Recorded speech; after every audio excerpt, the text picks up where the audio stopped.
The detail in this piece of resin art is absolutely unreal. Right, we are back with an absolutely stunning resin art idea for you, especially for jewellery. This really does look incredible.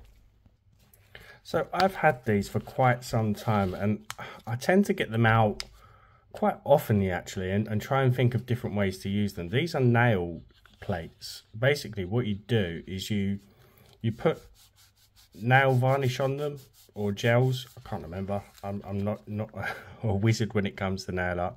And you scrape off the excess and you basically use like a silicone stamp and transfer the design onto your nails. Now I've experimented with these a few times, just playing around off camera, and I've not had much success. I've tried the transferring stuff, doesn't quite work for me. I think I've got the wrong polishes or wrong gels. But I had an idea yesterday, and you may have seen on my other platforms I've posted some short videos using these, and the detail in the pieces is incredible. So I had an idea of trying to use this stuff. You've seen me experiment with this in the past on the channel. It's called Oyumaru, and basically, I hope I've said that right. It's like a resin that you heat it in some hot water and it becomes really soft, and you can create molds with it. You can do lots of stuff with it. So I had an idea of copying the details from these. Basically they're etched or lasered into the metal. Now I've tried just bonding UV resin to these. It doesn't work. It really does stick. It doesn't cure properly. It's just really messy. So I had an idea of melting this down and making a kind of like an inlay, I suppose, but we can remelt it and use it again and again. So we are going to be doing that, and I tell you, the details are absolutely stunning. And there's quite a few different designs. You can get so many different nail plates. I mean, this set, if I can give you links for the US, I will put them in the description. If not, you're just going to have to hunt around for them. But you see this one here. This is where I experimented with actually applying some resin onto the piece. It didn't work too well. So I'm going to go and heat up some water. I do believe the melting point is, let me check, I can't remember off the top of my head. 80 degrees Celsius. You'll have to transfer that into Fahrenheit. So yeah, just be careful because the water does need to be fairly hot. So I've just popped my Oyumaru in some hot water. I'm just letting that sit for a couple of minutes. I've got some parchment paper here and I've got a mug because I haven't got a rolling pin. And I'm just going to press down and roll this out. Now I'd suggest making a few. If you're going to melt one bar, you might as well make a few of the designs so you don't have to keep reheating the clay stuff. You can just break off a section, lay it on the design you want to use, fold over your parchment paper and then roll it out. You want to roll it so that it's even kind of thickness all over the whole sheet, all over the whole piece. And it does cool down fairly quick. We can peel away that paper now and just give that a little bit of a shake, and then we can peel away and we're left with the print. Is such a fine detail.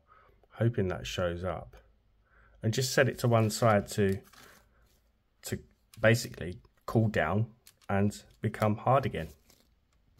And again, the great thing about this is that when you're done, you can just reheat them and make different ones. Here's a different design. Such fine detail. The thing that's annoying though is this brand, they've decided to put their branding over these two. Now if I want to utilize that, I mean, look, sort it out, Finger Angel. So with that one bar I was able to make 6 designs. Some of them are duplicates, they're the same design. And some of you are probably thinking, why don't you just pour silicone on there and just make some silicone inlays? Well, I couldn't be bothered. The whole mixing and curing and waiting and stuff. I mean, this stuff is instant and it's really, really easy to use. So once it has kind of solidified a bit better, we can then work out what we want to do with them. So this one, you can see it's like a square design. So this fits perfectly inside this part of our cabochon mold. And some of them have got like a round design. And what we can do is just match that. That's another square one, not that one. Some of them, there you go. This one's got like a round design. And we can make those work in like this one here perfectly. And the really good thing is it's so easy to cut. As long as you follow the print lines, you can just see where you need to be cutting it. So easy. Another thing you can do, say you've got one with a round design, take a cabochon that you've already made, line it up as best you can. With a design like this, you want it to be centered quite perfectly, and then you can just hold that in place and cut around the cabochon. Or if you've got one that's got like a raised lip, you can actually push it onto the design to make like a dent like this. So if I push that down, it will create a guideline for cutting around. Then with all your offcuts, just pop them back in the hot water and just stick them all together so they're one big lump and store it away again. So I've picked just 3 different designs. Now you want to just make sure that they fit. If you need to trim a little bit off, or trim a little bit off, just again, just try and make sure that the design is centered. I mean, I'm really fussy when it comes to stuff like that. Making sure that things are perfectly centered. So now I'm just going to brush on some gold nail powder. I'm going to keep this fairly simple, but you can imagine the different color combos that you can do with this. So I'm going to just brush on, I'm going to do all of them just gold. Now, what you can usually do with inlays is you can brush on, I've seen Wendy over at Toonbish do this, she's like the queen of the queen of inlays, is that once you've brushed your colour on, you can use some tape to remove some of the powder from certain areas and then brush on a secondary colour. Now, because these details are so fine and shallow, really intricate, you can't do that with these. But there is another way, and we're going to do that shortly.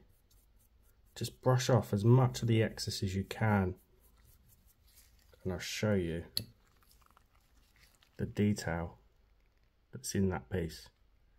It is incredible. So you can use these for UV resin or epoxy.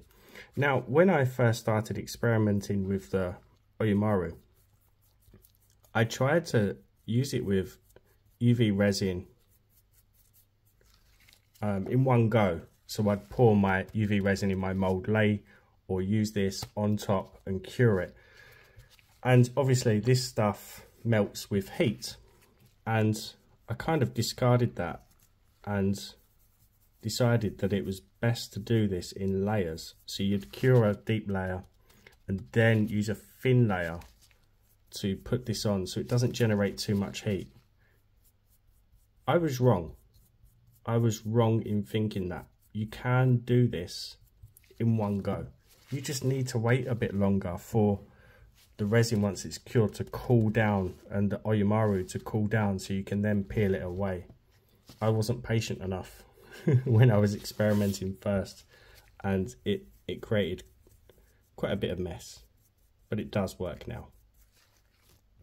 So out comes our mould using the Let's Resin Clear Hard UV resin, and I'm just going to fill up these 2 squares and my circle ready to lay on my inlays. And because there is a lot of detail, it could very, very easily trap some bubbles. So I'm just going to apply a thin layer, being careful not to brush away that gold powder. Then just using some tweezers, I'm going to pick that up and lay it onto the resin like so. And I'm going to repeat that with all of them. And now, because these are quite translucent, I can cure these quite well with my light, but I am going to give it a cure on both sides for 1 minute.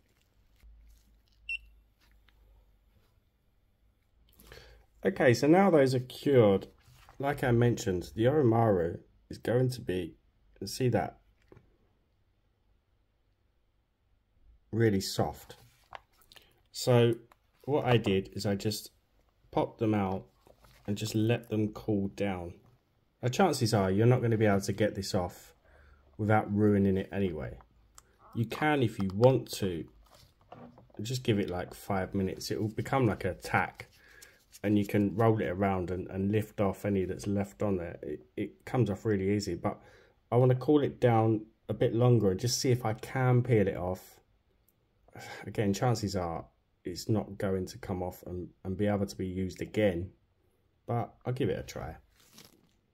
And just to show you on this one, the one that I've already poked, I'm going to use the cooled down lump that I used for the offcuts, just to show you. You can just easily, and that just rejoins the lump that we can then just melt down and use again. It doesn't matter if it's got the gold powder in it, because we roll it out so thin, it won't really show, but it does come off really easy. I've got a little patch there, but it shouldn't show once we're done with what we're going to do next. So the other 2 are cooling down. I'm going to see if I can remove those in one go, but I doubt it. So you can see there that it's just gold, and if we were to back that, it doesn't really have much detail, or it's not popping. So this is the stage where the sandpaper comes out, but we'll do that once I've checked those 2. Okay, again, I'm not holding up much hope, because we do need to get it started, and I don't know if I can get that off. It would be brilliant. I'm trying the square one because it's thinner, and it would have cooled down more than what this one has. I'm hoping. If this comes off in one go, I will be extremely happy. But it just takes one area where the resin's got over it, over the sides, and it could ruin it.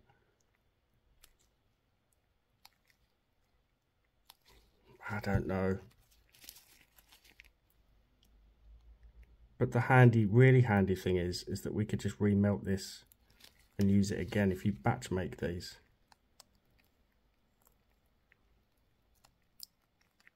It's gonna be out of shape. It's going to be out of shape. Maybe popping it in the freezer. I haven't got a freezer in my studio, so I don't know. But you can see the detail is still there. I think it's doable. I think it is doable.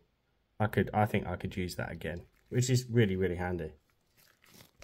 Whereas with silicone, if you're peeling them, because it can be so thin, if it breaks, you can't reuse it, you have to bin it. So the good thing about this, again, I keep repeating myself, is that you can just remelt it. I don't think, yeah, this one's still a little bit too warm because it's deeper. So, do you know what? Just gonna peel it off for now. So again, same with that one. It looks really nice, but it's just too gold, and I'm going to finish this off with a black background. So the sanding part, all I'm going to do is pop on my mask, and I'm going to dry sand this. Now it's really important when dry sanding that you protect yourself. You don't want to be inhaling resin dust it's really not good. So I'm going to mask up, and all I'm going to do is just begin to sand down the surface or the back. So the gold is going to stay in the deeper parts of the design, and we're just rubbing off the gold from the higher area, and you'll see what I mean.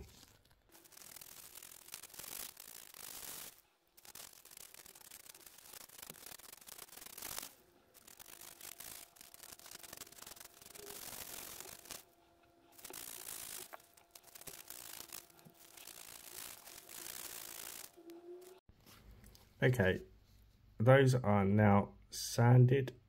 The reason why I dry sand these is because if it was wet, what I need to do is I need to be able to see, and you can't see properly, and check to make sure that you've got all the areas that you need to get. Yeah, just be safe when you're doing it. Just slow and steady is the key. But you can see now, once we've got a black background on there, really does come to life. So where we've pulled it out, we've got this lip. So what I would now do is just clean that up, maybe with some alcohol or a wipe, and just top it up with some clear until it's flat, and then we can add a black background to each of these, really make them pop. And the same, once we've applied this thin layer of clear, just go over the piece and make sure there's no bubbles stuck in that detail.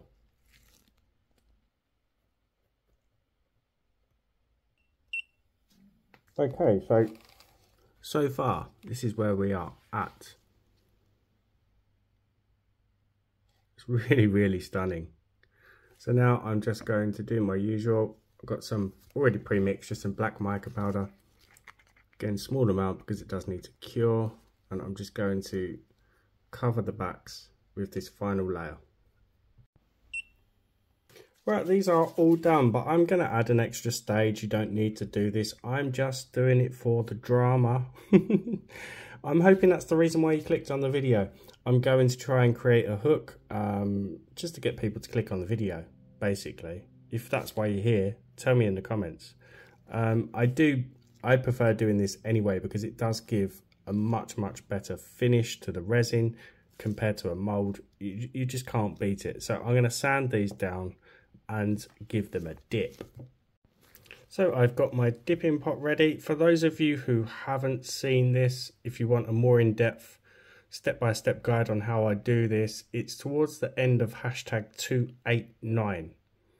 So we are now going to dip this in the resin and watch this.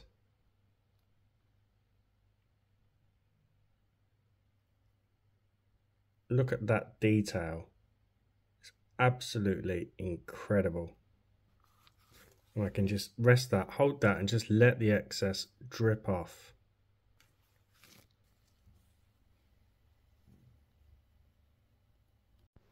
Okay, so we're all done. As always, give the video a thumbs up, drop me a comment. If you haven't subbed, it is free. Hit that button for me. If you're watching on YouTube TV, grab your phone out, search my name on YouTube and subscribe. Okay, so I've got two that I made yesterday as well. I could have gone in with a little bit more sanding on that one to bring out some more of the detail, but imagine the colour combos that you could do. I really want to try chameleon flakes next, I think, with this. Shame about that little bubble there, but it is what it is. It's one of the risks. I just wasn't looking sharply enough. I've still got to finish off the backs. That one is absolutely stunning. See what I mean about the finish with a dip? You just can't get any better a finish than that. So the two that I made yesterday, same design for the square one, but I really like that orientation. I'm not sure about the silver hardware with it. It's more of a coppery gold, but it's a lot better details in there, in my opinion. And again, same as that one. But I took a bit more time with the sanding on this one. So there you go. A little bit time consuming, I suppose. You could be thinking, oh yeah, but you could stamp it on. Trust me, it's just, it won't pick up as much of the detail. It won't have that kind of 3D. It's really hard to show this on camera, but it has, if you get close enough, it has depth. It actually has like ridges. It's really, this one reminds me of like an Aztec. It's got an Aztec vibe to it, I think. You might see it differently, but it has got kind of ridges and really sharp details that you wouldn't get with stamping. I think it's absolutely gorgeous and one of a kind. Well, two of a kind now because I made another one. But I hope you enjoyed that one. I will see you for the next one. Bye for now.